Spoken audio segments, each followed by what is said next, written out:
तुझा माझा संसार, तुझ्या माझ्या प्रेमळ संसाराला या काही ओळी.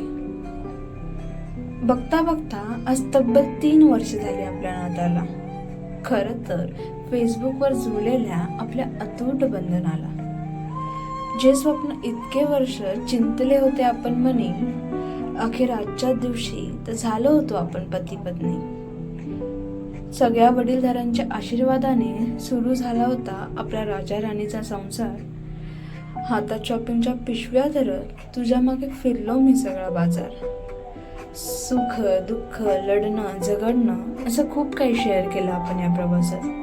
काय करणार, खूप आधीच चांगलाच आपडलोच होतं तुझ्या प्रेमात. लाईफ तर खूप छानच चालू होतं तुझ्याबरोबर, पण तू दिलेल्या त्या गोड बातमीने तर चांगलाच तरंगलो होतो मी हवेवर. आता आपल्या संसारात आपण अजून एक पायरी वर चढणार होतो. लवकरच आपण आई बाबाजी होणार होतो. माझ्या हाती तू एक इवलूशी परी दिली होतीस बरोबर 9 महिन्यांनी. पाहताच क्षणी तिला आपोआप जुळे पाणावले होते आनंद अश्रूंनी. जपायचे आहे आपल्याला तिला प्रत्येक क्षण, कधीच न दुखावता तिचे ते इवलेचे मन. खूप छोटंसं जग आहे आपलं, थोडं तुझं आणि थोडं माझं. या जगात एकमेकांना सांभाळू न ठेवता मनात कोणतंही ओझं.